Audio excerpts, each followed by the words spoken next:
بالله من الشيطان الرجيم يا أيها الذين آمنوا إنما الخمر والميسر والأنصاب والأزلام رجس من عمل الشيطان فاجتنبوه لعلكم تفلحون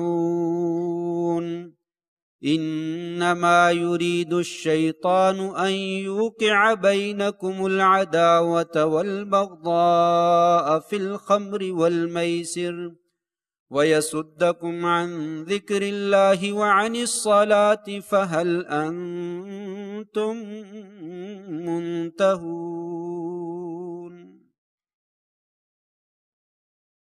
اے ایماندار لوگو،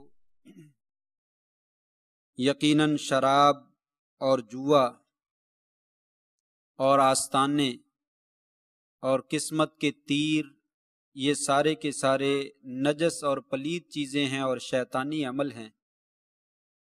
ان چیزوں سے بچ جاؤ تاکہ تم کامیاب اور کامران ہو جاؤ۔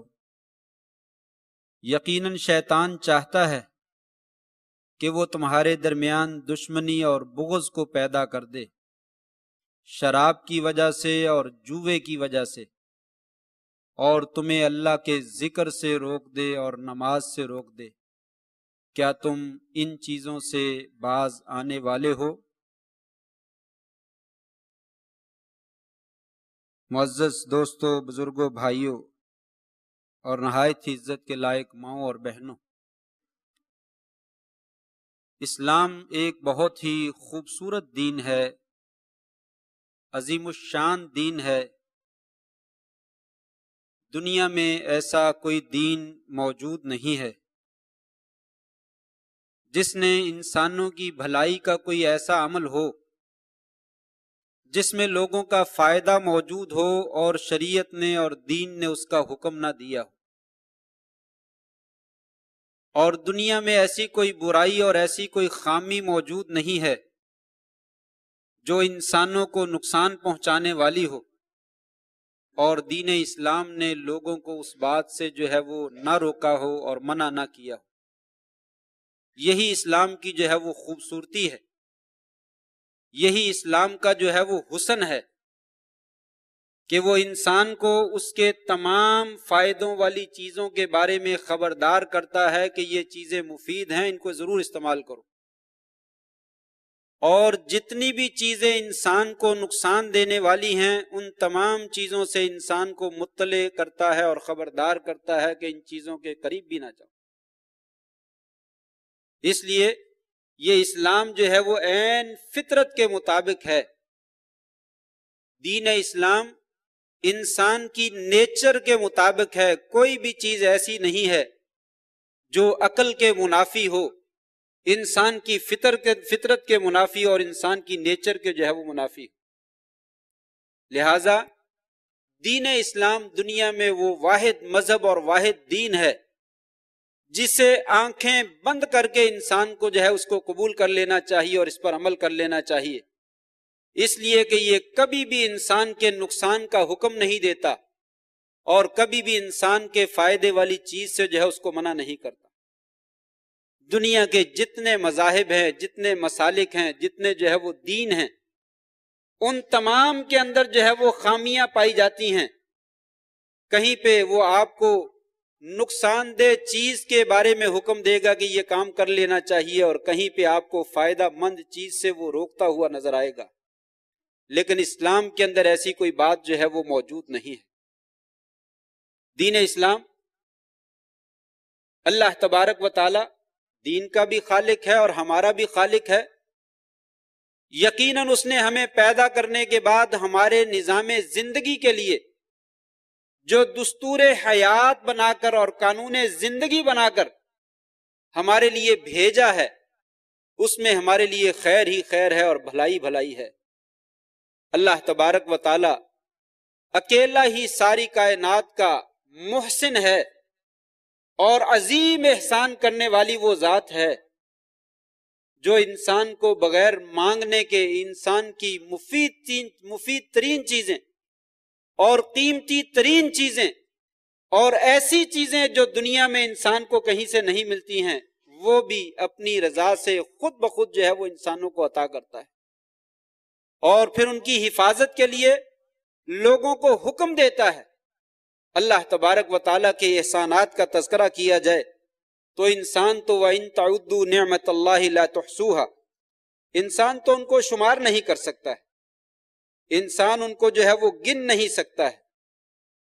لیکن کبھی کبھی انسان کو کوئی نہ کوئی نعمت اس کا تذکرہ کر کے اس کے بارے میں غور و فکر تو کرنا چاہیے کہ یہ چیز جو ہے وہ کہاں سے حاصل کی جاتی ہے اور کتنے کی ملتی ہے، اور اگر یہ ضائع ہو جائے تو اس کا نعم البدل جو ہے وہ کیا ہو سکتا ہے۔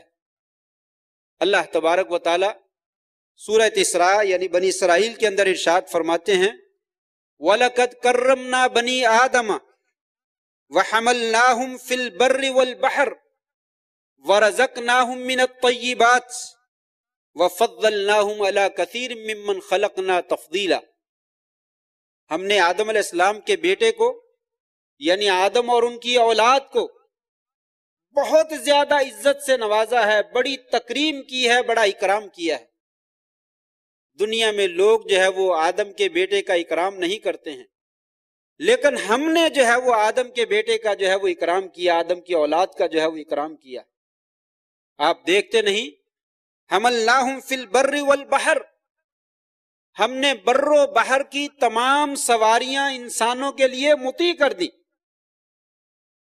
یہ آج کے زمانے کی بات کر لیں، کار ہے، بس ہے، ریل گاڑی ہے، جہاز ہے، اور اس طرح کی جتنے بھی ذرائع ہیں جن کے ذریعے سے انسان سفر کرتا ہے، چاہے وہ زمین پہ چلتا ہو یا بحر کے اندر جو ہے وہ سفر کرتا ہو یا فضاؤں میں اڑتا ہو، یہ تمام مشینریاں جن کو انسان استعمال کرتا ہے انسان کے قابو میں آنے والی نہیں ہے۔ تھوڑی سی رفتار تیز ہو جائے تو انسان جو ہے وہ کنٹرول نہیں کر پاتا ہے، گاڑی کی بریک جو ہے وہ فیل ہو جائے انسان کنٹرول نہیں کر پاتا ہے، کسی گاڑی کے ٹائر جو ہے وہ پنکچر ہو جائیں انسان کنٹرول جو ہے وہ نہیں کر پاتا ہے۔ الغرض یہ تمام کی تمام چیزیں ایسی ہیں جس میں کوئی چیز تھوڑی سی زیادہ ہو جائے تو تب یہ چیزیں آپے سے باہر ہو جاتی ہیں، اور کوئی چیز کم ہو جائے تو تب یہ انسان کے کنٹرول سے باہر ہو جاتی ہیں اور تباہی اور بربادی کا باعث بن جاتی ہیں۔ لیکن اللہ تبارک و تعالیٰ نے ان چیزوں کو انسان کے مطیع اور فرما بردار کر لیا، اور انسان جو ہے وہ بڑی آسانی کے ساتھ ان چیزوں کو زمین پہ چلاتا ہے، فضاؤں میں اڑاتا ہے اور ان کے اوپر سفر کرتا ہے، اور شاذ و نادر کبھی حادثات بھی ہو جاتے ہیں، لیکن عموماً جو ہے وہ انسان کا سفر جو ہے وہ محفوظ ہے۔ اللہ تبارک و تعالیٰ فرماتے ہیں یہ ہم نے انسان کو بر و بحر میں جو ہے وہ سواریوں کے اوپر سوار کیا ہے، ہم نے مطیع کیا ہے۔ پانی کو تھوڑا سا حکم دے دیں تو سمندر کے اندر جہاز جو ہے وہ نہیں چل سکتا۔ کتنی چٹانیں ایسی ہیں سمندر کے اندر انسان کو نظر نہیں آتی ہیں، لیکن ہم نے جو ہے وہ راستے متعین کر دیے اور انسان کو راستے دکھا دیے، انسان سیدھے راستے چل کر جو ہے وہ اپنا راستے پہ پہنچ جاتا ہے، منزل پہ پہنچ جاتا ہے۔ فضا میں اتنی بھاری مشینری اور اتنا وزن لے کر جہاز جو ہے وہ انسان کو اڑاتا ہے، یہ انسان کے بس کی بات ہے؟ یہ میرے رب کے حکم سے جو ہے وہ اڑتا چلا جا رہا ہے۔ وہ چاہے ہواؤں کو تھوڑا سا حکم دے دے، موسم میں تھوڑی سی گڑبڑ کر دے۔ مجھے اچھے طریقے سے یاد ہے ایک دفعہ مدینہ سے جدہ جانے کا اتفاق ہوا جہاز کے اوپر، آدھے گھنٹے کا سفر ہے، صرف آدھے گھنٹے کا سفر۔ فضا میں موسم جو تھا وہ ٹھیک نہیں تھا، جہاز کبھی نیچے جاتا تھا کبھی اوپر جاتا تھا۔ پہلے کوئی 10-15 سال پیچھے چلے جائیں تو لاری اڈے کی سڑکوں کا حال جو ہے وہ فیصل آباد والے خوب اس سے واقف ہیں۔ یہاں پہ بس جو ہے وہ کیسے کھائیوں میں اترتی تھی اور کیسے چڑھتی تھی اور کیسے جو ہے وہ جمپ لگتے تھے، وہ لوگ جو ہے وہ اس سے بخوبی واقف ہیں۔ اسی طریقے سے بغیر کسی مبالغے کے جہاز ایسے محسوس ہوتا تھا جیسے کسی کھڈے میں لگ رہا ہے اور پھر اوپر اٹھتا ہے، زور سے لگتا ہے اور آواز آتی ہے باقاعدہ کہ ٹائر جو ہے وہ شاید کسی کھڈے میں لگ گئے ہیں، اور پھر اس کے بعد جو ہے وہ جمپ لگا ہے اور جہاز جو ہے وہ اوپر کو اٹھ گیا ہے۔ اس طریقے سے جو ہے وہ جہاز سفر ہوا آدھے گھنٹے کا سفر ہمیں ایسے محسوس ہوا کہ شاید ہم نے 24 گھنٹے کا جو ہے وہ جہاز میں بیٹھ کے سفر کیا ہے اور پسینے جو ہے وہ چھوٹے ہوئے تھے کہ آج کیا بننے والا ہے۔ معمولی سی فضا میں جو ہے وہ خرابی ہوتی ہے تو اس طرح کے حالات کا جو ہے وہ سامنا کرنا پڑتا ہے۔ تب یہ آیت جو ہے وہ سمجھ میں آتی ہے کہ اللہ تعالیٰ فرماتے ہیں ہم نے جو ہے وہ تمہیں سوار کروایا، یہ سواریاں ہم نے تمہارے مطیع کی۔ سبحان الذی سخر لنا ھذا وما كنا له مقرنین، اللہ ہی وہ پاک ذات ہے جس نے ان سواریوں کو ہمارے لیے مطیع اور فرما بردار کر دیا، وگرنہ ہم ان کے اوپر قابو پانے والے کسی صورت میں بھی نہیں۔ فرمایا ہم نے انسان کو جو ہے وہ عزت دی ہے بر و بحر میں سواریاں دے کر، اور اس کے ساتھ ساتھ وَرَزَقْنَاهُم مِّنَ الطَّيِّبَاتِ، ہم نے پاکیزہ چیزوں کا رزق بھی دیا ہے، اور اس کے ساتھ ساتھ فَضَّلْنَاهُمْ عَلَىٰ كَثِيرٍ مِّمَّنْ خَلَقْنَا تَفْضِيلًا، کائنات میں ہم نے اور بھی بڑی مخلوقات پیدا کی ہیں، لیکن ان تمام مخلوقات میں سے انسان کو جو ہے وہ ہم نے دوسری مخلوقات کے اوپر فضیلت اور برتری جو ہے وہ عطا کی۔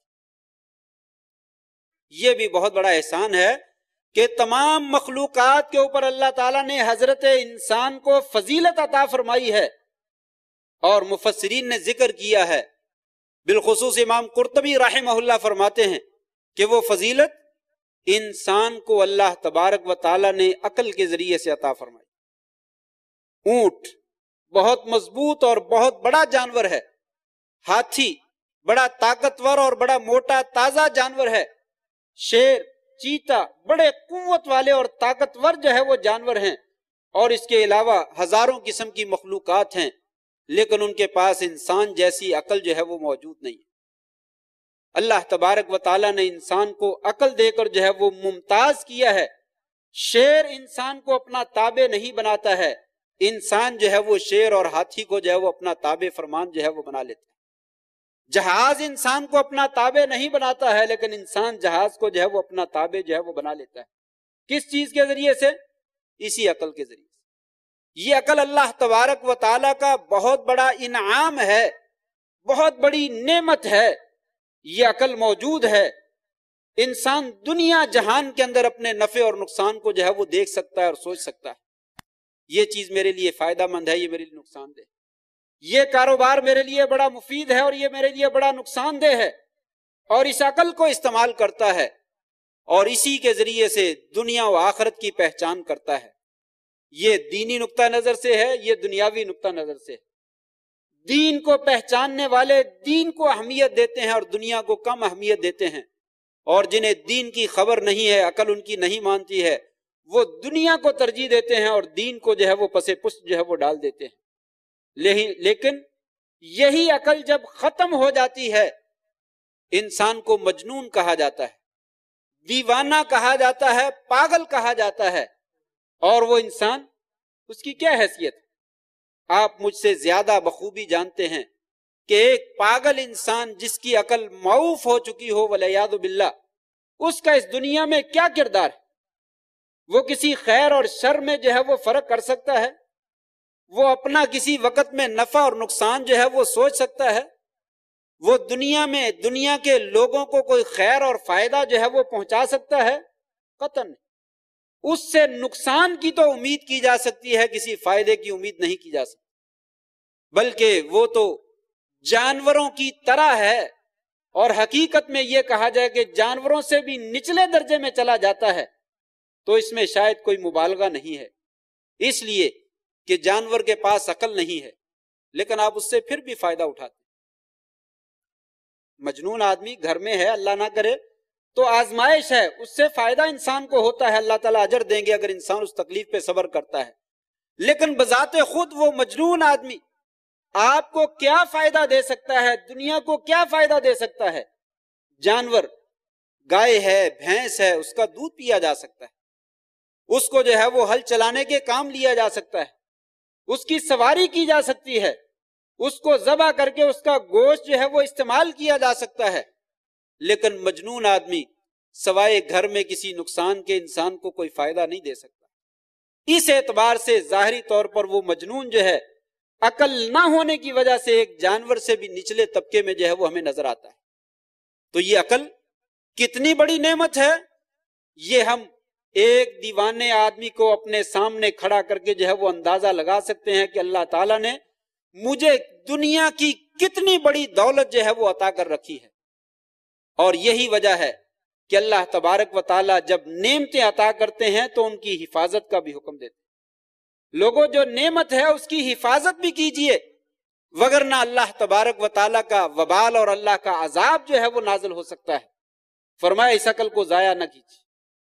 شریعت نے مقاصد شریعت میں 5 چیزیں بنیادی طور پر ضروریات کے طور پر جو ہے وہ ذکر کی ہیں کہ جن کی حفاظت کرنا انسان پہ فرض ہے، اور اس کا دفاع کرنا اگر دشمن ان 5 چیزوں کے خلاف ہجوم کرتا ہے، حملہ کرتا ہے، تو شریعت ہمیں حکم دیتی ہے کہ آپ لڑ سکتے ہیں، جنگ کر سکتے ہیں. اور اگر آپ دشمن کو اس کی وجہ سے مار دیں، ہلاک کر دیں، وہ دشمن جہنم رسید کر دیا جائے گا. اور اگر آپ اس کا دفاع کرتے ہوئے فوت ہو جاتے ہیں، ہلاک ہو جاتے ہیں، تو اللہ تبارک و تعالیٰ آپ کو شہادت کا جو ہے وہ درجہ عطا فرمائے. ان میں سے ایک دین ہے. دین کی حفاظت کرنا انتہائی ضروری ہے، اس لیے کہ دین انسان کے لیے بہت ضروری ہے. نمبر 2، انسان کی جان. جان ہے تو جہان ہے، اگر جان نہیں ہے تو کچھ بھی نہیں ہے. اس جان کی حفاظت کرنا جو ہے وہ بہت ضروری ہے. اور نمبر 3، اللہ نے عقل دے رکھی ہے، اس عقل کی حفاظت کرنا بہت ضروری ہے. عقل ہے تو سب کچھ ہے، عقل نہیں ہے تو پھر بھی کچھ نہیں ہے. اور چوتھے نمبر پر انسان کی عزت ہے. عزت ہے تو دنیا میں انسان جی سکتا ہے، بے عزت ہو گیا، ذلیل ہو گیا تو انسان کسی کو شکل دکھانے کے قابل نہیں رہتا. فرمایا عزت کی حفاظت ضروری ہے. اور 5ویں چیز انسان کا مال ہے، جس کے بغیر انسان اس دنیا میں زندہ نہیں رہ سکتا ہے. فرمایا یہ 5 چیزیں ضروریات میں سے ہیں، مقاصد شریعت میں سے ہیں. ان کی حفاظت کرنا انسان کی ذمہ داری ہے. اور اگر حفاظت کرتے ہوئے کوئی آدمی ان پہ حملہ کرتا ہے، انسان کو اس سے لڑنے کی اجازت ہے. اگر انسان اس کو مار دیتا ہے تو وہ جہنم میں پھینک دیا جائے گا. اگر خود فوت ہو جاتا ہے تو اللہ تبارک و تعالیٰ اس کے بدلے میں انسان کو شہادت کا درجہ جو ہے وہ عطا فرمائے. یہ عقل اس قدر جو ہے وہ ضروری ہے کہ اس کی حفاظت کی جائے. یہی وجہ ہے کہ شریعت نے عقل کو خراب کرنے والی جتنی بھی چیزیں ہیں ان سے منع کر دی. ان چیزوں کے قریب نہ جاؤ. عقل کو خراب کر دینے والی چیزیں جتنی بھی ہیں ان سے دور ہو جاؤ، ان سے بچ جاؤ. جو میں نے شروع میں آیت پڑھی ہے اس میں اللہ تبارک و تعالیٰ نے یہی فرمایا، یا ایھا الذین آمنوا انما الخمر والمیسر. شراب، جوا اور بہت ساری چیزیں رجس من عمل الشیطان، یہ نجس اور پلید چیزیں ہیں اور یہ شیطانی عمل ہے، ان کے قریب نہ جاؤ. اگر تم کامیاب ہونا چاہتے ہو، دنیا میں بھی کامیاب ہونا چاہتے ہو، آخرت میں کامیاب ہونا چاہتے ہو، تو یہ شیطانی اعمال ہے، ان کے قریب نہ جاؤ. شراب کے قریب نہ جاؤ.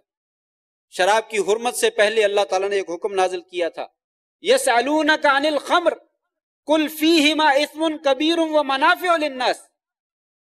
کہا یہ لوگ جو ہے وہ آپ سے شراب کے بارے میں سوال کرتے ہیں اور جوئے کے بارے میں سوال کرتے ہیں.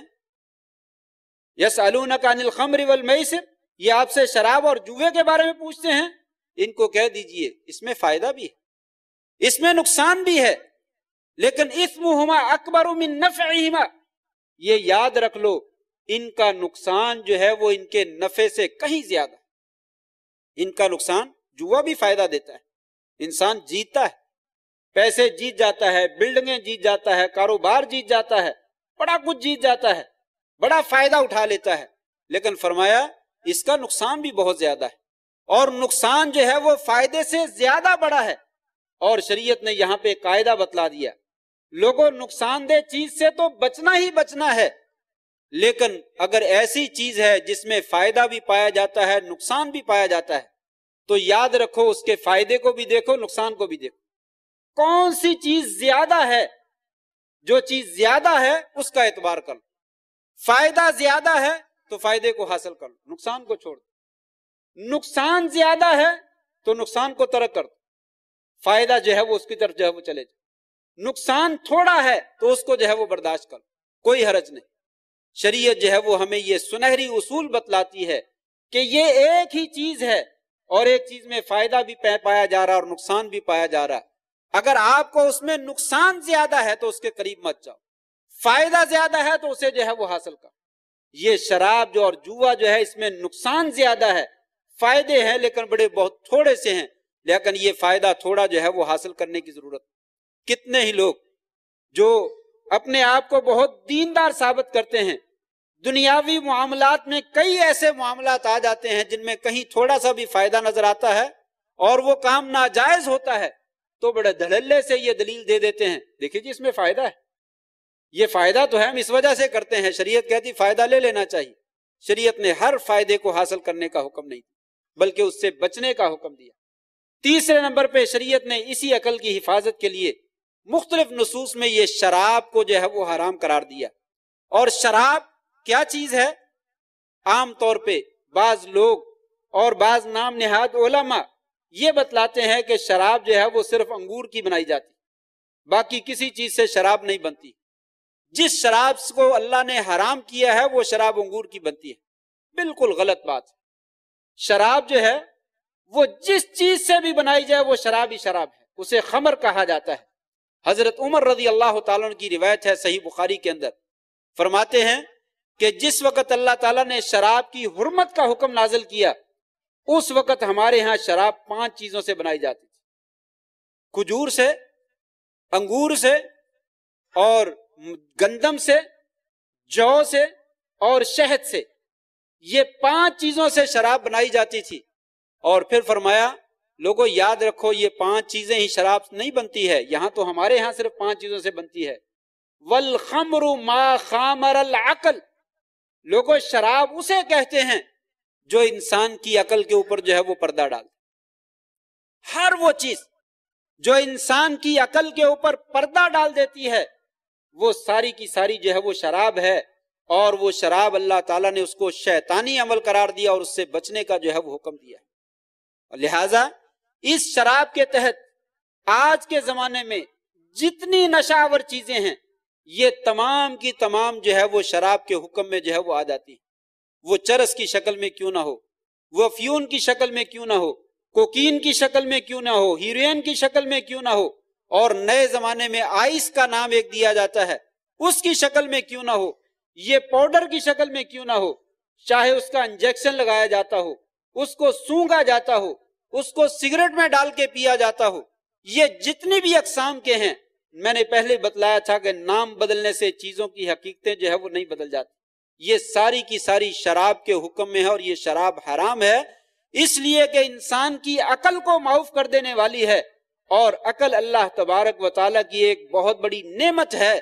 گویا کہ عقل کو معاف کرنے والا انسان جو ہے وہ اللہ تعالیٰ سے اعلان جنگ کرتا ہے، یا اللہ تو نے تو انسان کو بڑا عظیم بنایا ہے، بڑی نعمتوں سے نوازا ہے، لیکن میں تو انسان کو ذلیل کرنا چاہتا ہوں اور اس نعمت سے جو ہے وہ محروم کرنا چاہتا ہوں. وہ اللہ کے سامنے کھڑا ہو جاتا ہے اور اللہ کے ساتھ اعلان جنگ جو ہے وہ کرتا ہے.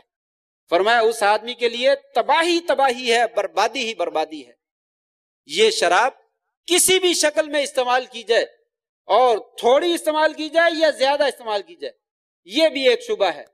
بعض لوگوں کے ہاں بلکہ بعض علماء کے نزدیک یہ ذکر بھی کیا جاتا ہے کہ اگر شراب یا نشہ آور چیز زیادہ مقدار میں نشہ کرتی ہے اور تھوڑی مقدار میں نہیں کرتی، جتنی مقدار میں وہ نہیں کرتی ہے اس کا استعمال کرنا جائز. بالکل قطعاً غلط بات. ایسی چیز جو ہے وہ جائز نہیں ہے، بلکہ نبی کریم صلی اللہ علیہ وسلم کا واضح فرمان جو ہے وہ موجود ہے کتب صحیحہ کے اندر، حدیث کے اندر. آپ نے فرمایا ما اسکر کثیرہ فقلیلہ حرام. لوگوں جس چیز کی زیادہ مقدار حرام کر دیتی ہے، نشہ کر دیتی ہے، اس کی تھوڑی مقدار بھی جو ہے وہ انسان کے لیے حرام. اور ایک روایت میں ہے جس کا ایک ٹوکرا بھر کر، ایک بڑا پیمانہ بھر کر پینے سے نشہ آتا ہے، اس کا ایک چلو بھی جو ہے وہ حرام ہے. اس میں سے ایک چلو بھر کر لینا جو ہے یہ بھی حرام. ان نصوص کی موجودگی میں کسی دوسرے اجتہاد کی ضرورت نہیں ہے کہ 5 پیالے پینے سے اگر نشہ ہوتا ہو اور 4 پیالے پینے سے نشہ نہ ہوتا ہو تو 4 پیالے پینے جائز ہیں اور 5واں جو ہے وہ ناجائز. بالکل غلط ہے اور یہ نصوص کے ساتھ متصادم ہے اور شریعت کی خلاف ورزی ہے. شریعت نے کہا جس کی زیادہ مقدار حرام ہے اس کی تھوڑی مقدار بھی حرام. لہٰذا یہ پاؤڈر جو پیا جاتا ہے یا انجیکشن لگایا جاتا ہے یا سونگا جاتا ہے، اگر کوئی آدمی کہے کہ میں ایک شٹانک استعمال کر لیتا ہوں تو کچھ نہیں ہوتا، آدھا پاؤ استعمال کروں تو پھر مجھے نشہ ہونا شروع ہوتا ہے، لہٰذا ایک شٹانک میں استعمال کر لیا کروں، بالکل جائز نہیں۔ یہ بیڑا، یہ نسوار، یہ سگریٹ، تقریباً یہ تمام چیزیں اسی ضمن میں آتی ہیں، اور یہ سب کی سب جو ہے وہ حرام ہیں، اس لیے کہ واضح طور پر اطباء نے، ڈاکٹروں نے یہ لکھا ہے، ذکر کیا ہے کہ جب یہ زیادہ مقدار میں استعمال کی جائیں تو یہ نشہ کرتی، اور یہ انسان کی تباہی اور بربادی کا باعث، اس سے دین کی بھی تباہی ہے اور دنیا کی بھی تباہی ہے۔ یہ واقعات، یہ بات ذکر کرنے کی کیوں ضرورت پیش آئی؟ آج ہمارے معاشرے میں بڑی تباہی پھیلی ہوئی ہے۔ پچھلے دنوں اخبار کے اندر ایک کالم چھپا، جاوید چودھری مشہور جو ہے وہ رائٹر ہیں، ان کا یہ کالم چھپا، وہ کہتے ہیں میں ایک ہسپتال میں گیا تو میں اپنا مریض تھا، لے کر جا رہا تھا، تو ہسپتال کے دروازے پہ ایک اسٹریچر رکھا ہوا تھا، وہاں پہ ایک لاش پڑی ہوئی تھی، ایک نوجوان ہٹا گٹا خوبصورت، اور اس کی بازو پھیلے ہوئے ہیں، ٹانگیں پھیلے ہوئے ہیں، اور منہ کھلا ہوا ہے اور جھاگ سی نکل رہی ہے۔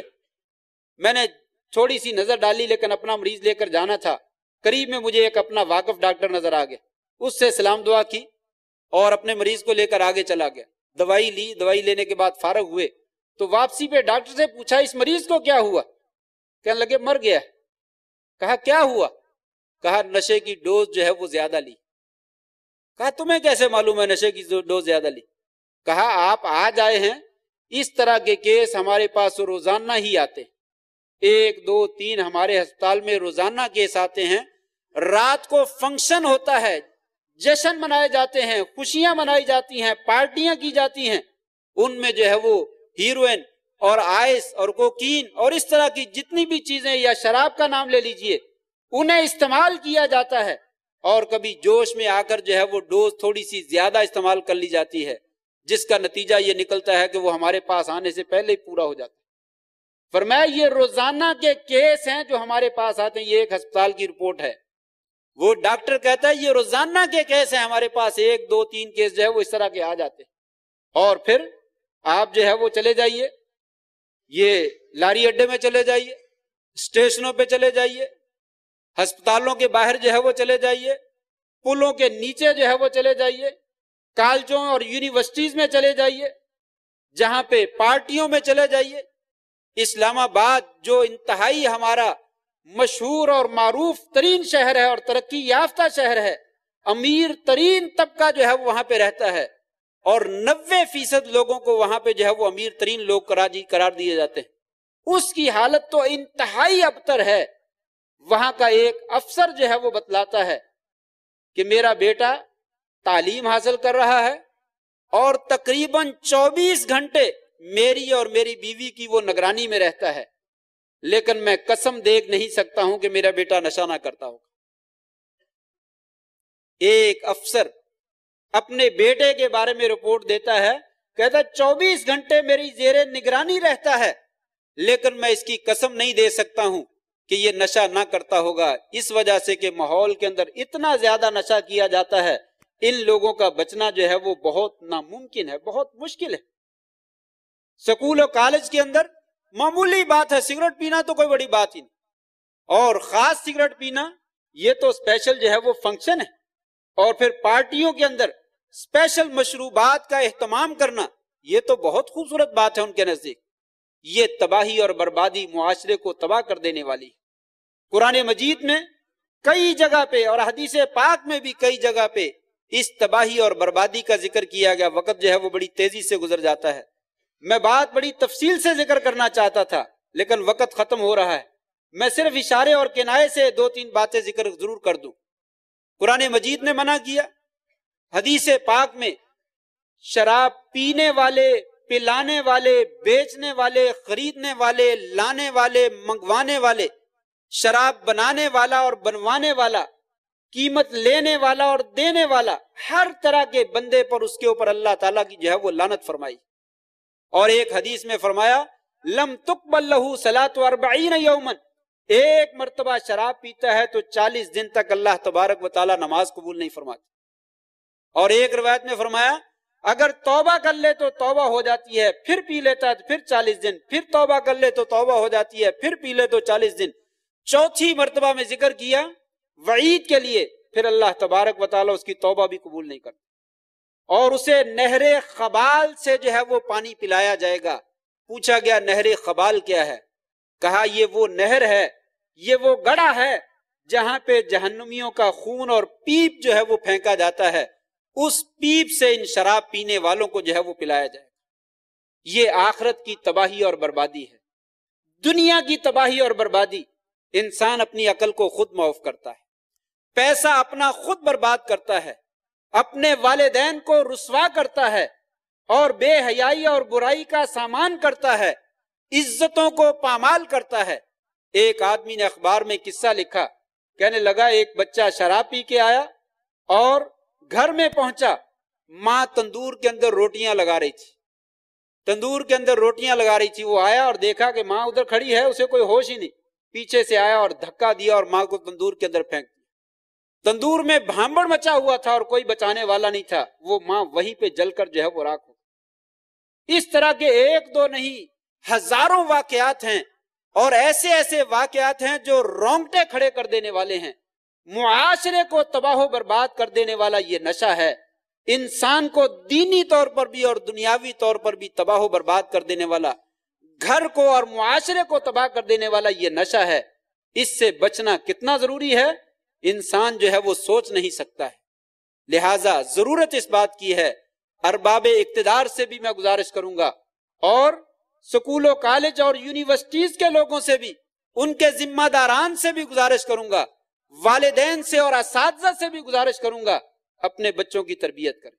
اس کا خاص سبب وقت نہیں ہے، میں اس کے اسباب ذکر کرتا۔ سبب کیا ہے؟ مین سبب یہ ہے دین سے دوری ہے، دین سے دوری ہے، نہ اللہ کا پتہ ہے نہ اس کے رسول کا پتہ ہے۔ یہ عقل کس نے دی ہے اور اس کی حفاظت کا کیوں حکم دیا گیا ہے، اس کا انسان کو احساس ہی نہیں۔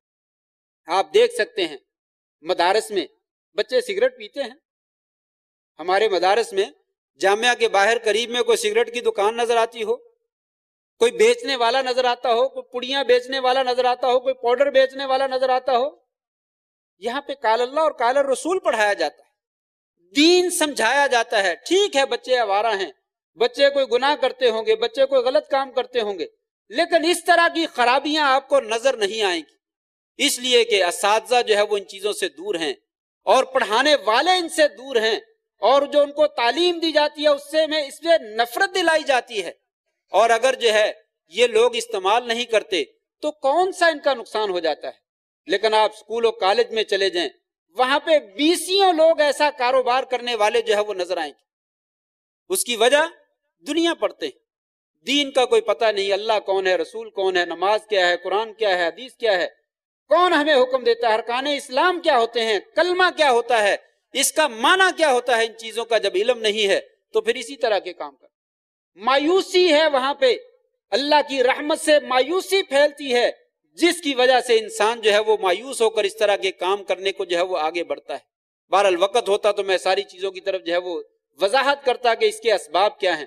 لہٰذا ارباب اقتدار سے اور تمام ذمہ داران سے میں گزارش کروں گا، اپنے بچوں کی تربیت، اپنے بچوں کی تربیت کریں اور ان کی نگرانی کریں، ایسے دوستوں سے اور اسی محفل سے ان کو بچائیں جہاں پہ جو ہے یہ خرابیاں اور یہ شیطانی اعمال جو ہے وہ کیے جاتے ہیں۔ دشمن اسے ہمیں ہلاک کرنے کی ضرورت نہیں ہے، وہ ہمیں حملہ کر کے ہلاک نہ کر سکا ہے اور نہ کر سکے گا، لیکن اگر وہ اسی طرح کے نشئی تیار کر کے ہمارے سروں پہ اس نے بٹھا دیے تو جو ملک کا اور عوام کا اور لوگوں کا حشر ہوگا وہ کسی سے مخفی نہیں ہے۔ اگر اپنے آپ کو اور اپنے ملک کو اور اپنی رعایا کو اور اپنے عوام کو بچانا چاہتے ہیں تو ایسے نشے سے حکمران طبقے سے بھی گزارش ہے وہ ان تمام راستوں کو بند کریں، ان تمام لوگوں کو کیفر کردار تک پہنچائیں جہاں سے یہ چیزیں جو ہے وہ سپلائی کی جاتی ہیں اور یہ کاروبار کیے جاتے ہیں۔ اللہ سے دعا ہے اللہ تبارک و تعالی ان برائیوں سے اور ان شیطانی اعمال سے ہمیں اور ہماری اولادوں کو بچنے کی توفیق نصیب فرمائے۔ وآخر دعوانا الحمدللہ رب العالمین۔